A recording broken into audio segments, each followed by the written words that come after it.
This is All the Way to the River by Elizabeth Gilbert. To preface this, I just want to say I have read two of her other books. I read Eat, Pray, Love a number of years ago, and let me just say I was resistant to reading that because it just had kind of a reputation as being like cheesy. And let me tell you, I devoured that book. I loved it.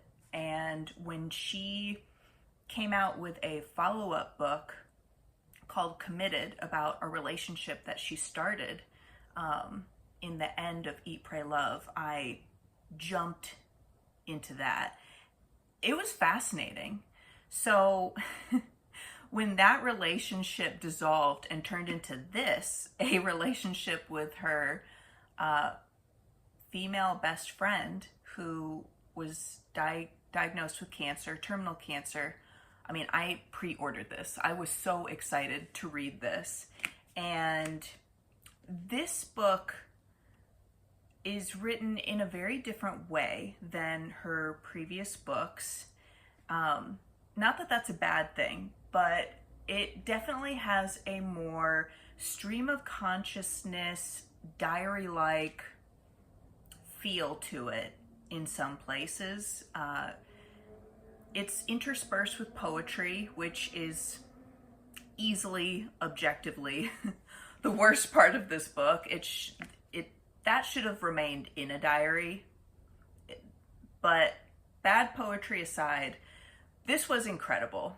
This is a story about love, addiction, not just addiction in general, but two different addictions and how they feed into each other, and cancer, death, recovery, healing. I mean, there was so much in this book that was genuinely fascinating to read about. If nothing else, I think this is a great read for anyone interested in addiction, especially the lesser known addiction of love and sex addiction. And I think this is such an important book for shining a light on that because it's just not talked about. And I think a lot of people don't realize that this is a thing. And when she talks about it, my mind immediately went towards some people in my life who I know, and I'm pretty sure we all know at least one person who is experiencing some degree of love and sex addiction. And it's important to I found this book not just interesting but important. And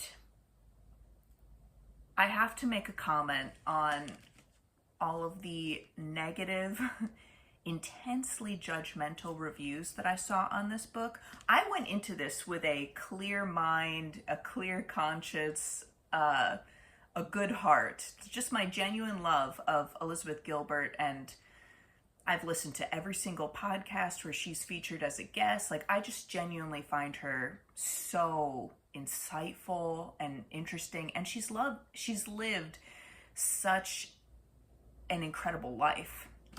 But when I went to write a review on Goodreads, I was so shocked by the overwhelming negativity. People saying that she tried to plan and kill her girlfriend. That is such a small part of this book, and obviously that didn't happen. But this is a story about addicts.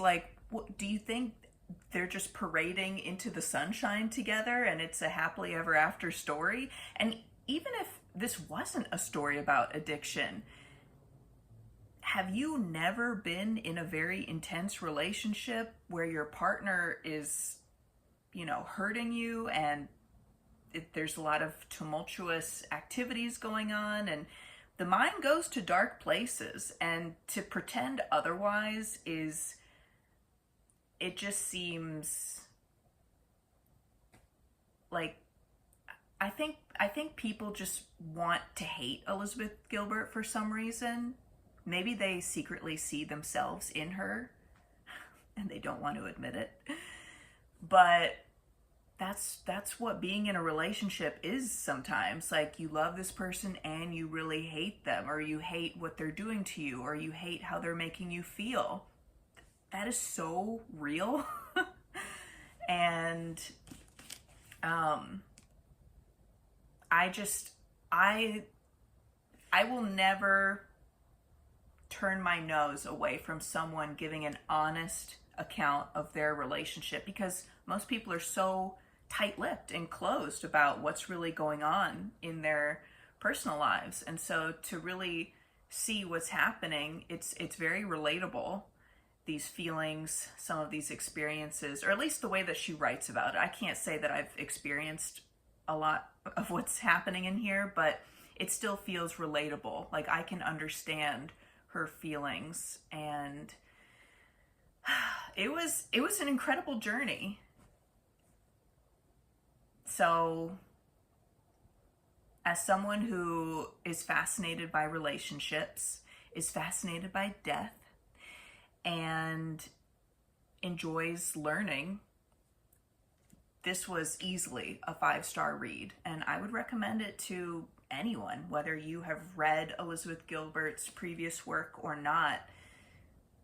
You're going to come away from this having learned about love and sex addiction, at the very least.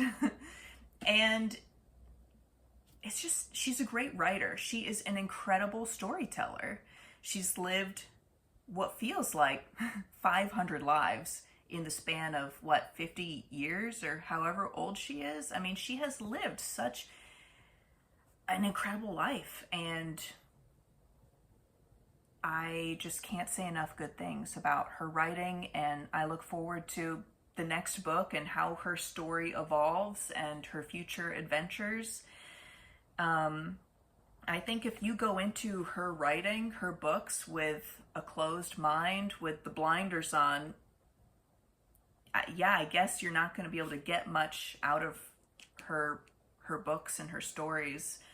But if you remain open, I find her to be an oasis of wisdom.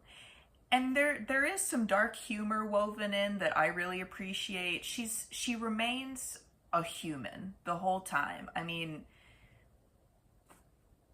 I say give it a try. And even the people who hate Elizabeth Gilbert and hated this book, I would bet you anything they secretly enjoyed reading it. That's what they're not going to tell you. It's a love-hate relationship, and they will probably read her next book. So please let me know if you've read this, and I hope, if you haven't read it, that you pick it up and give it a try.